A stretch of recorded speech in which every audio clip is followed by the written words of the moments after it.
Apple event confirmed for the 27th of March, 2018. It looks like in addition to new hardware, this will be an education-themed event. Larry, is this a shift for Apple, or are they doubling down on this market? I don't know if they're doubling down, but it shows that they need to do something in the education market, because I don't know, anybody with a high schooler or anybody with any student anywhere knows Chromebooks are taking over the world. And along with the Chromebooks and education, you're seeing kids using Google Apps, Google Classroom. They're using that whole ecosystem of Google. And if you're Microsoft or Apple, it must be kind of alarming. Because even if you are Apple and, they'll probably pitch some new iPads and new hardware, and, it's in a Chicago high school, just based on price, budgeting, and the whole ecosystem, it's kind of hard to argue against Google at this point. And I think that's what Apple really has to answer.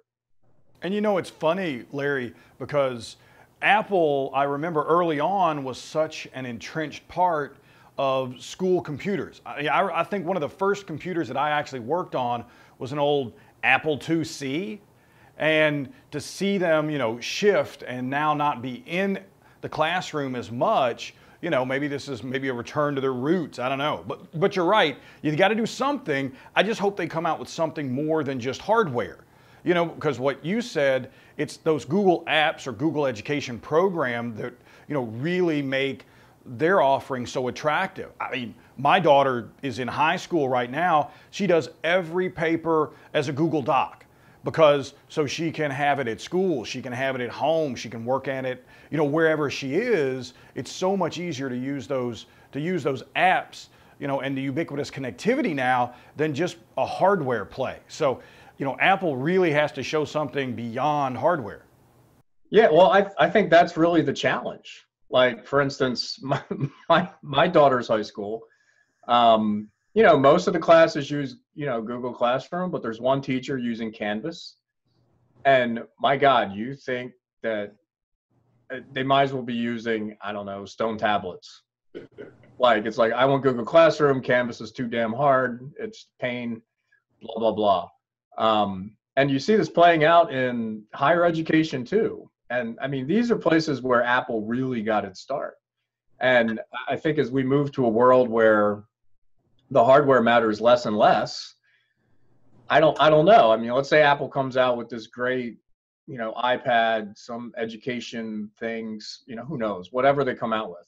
And then all we do is use Google Apps and Google Classroom and all that Google stuff on Apple hardware. Is that a win for Apple? I don't know. It's basically kind of divides up the turf. Microsoft will also still be in education a good bit, because, the reality is for hardcore numbers and stuff, you kind of need Excel, right? And that's another thing where, you'll obviously have Office on the Mac too, but it's a lot of moving parts. And I think Google's really stealing the thunder in education. So for both of you, is there anything compelling outside of the hardware that Apple could offer, or that Google might be missing in the ecosystem, that would give Apple a point of re-entry?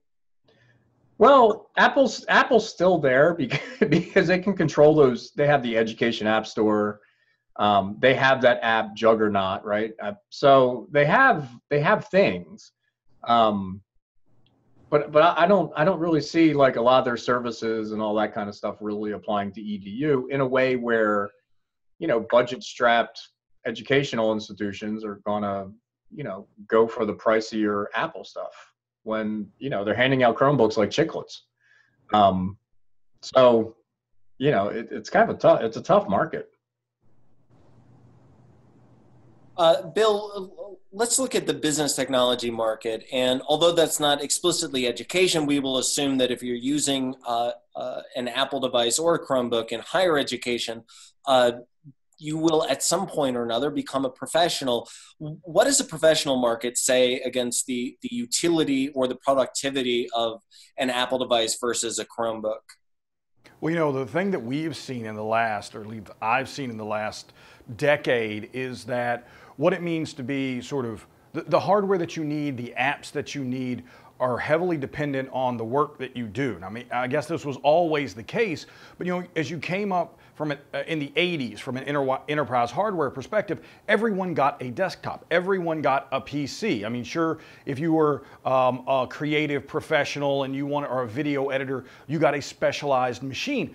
But PCs had kind of become ubiquitous, and so had Microsoft's Office suite of products, right? And then people finally started to realize, well, you know, I don't need a $2,000 or even a $1,000 or $1,500 desktop, you know, to do the tasks that, say, someone in customer service does, or that someone just looking at spreadsheets like we were talking about with Larry in Excel. You know, I don't need a full-fledged desktop that can run an Access database, right? On, you know, to just crunch some numbers on Excel. So what we've seen is a much more specialized and diversified market. So if you've got a lot of people, you know, I've talked to a lot of CIOs, and when they travel, they just want to carry a Chromebook. If their sales folks travel, they want to carry something that's cheap from a hardware perspective, that they can secure, right? That if they lose it, you know, who cares? The device is remote wiped. It's the data that's really valuable. And since all their folks are actually just accessing web apps anyway, as long as they have ubiquitous connectivity, so if it has and here's somewhere where, like, the Apple has really sort of lagged behind in terms of productivity in the hardware and the laptop market. No integrated cell Wi-Fi, you know, or not Wi-Fi, no integrated cell chip. You know, so you could get a Chromebook, couple $100 with an integrated, you know, cell chip in this thing. You're going to hit all your web apps anyway. So, and if it gets lost, if you leave it in the cab, if you leave it in a hotel room, gets remote wipes, you know, or it gets remote wiped. It gets the latest software updates automatically. So, you know, there really is this shift from the old days where everyone had to have a $1,000 machine.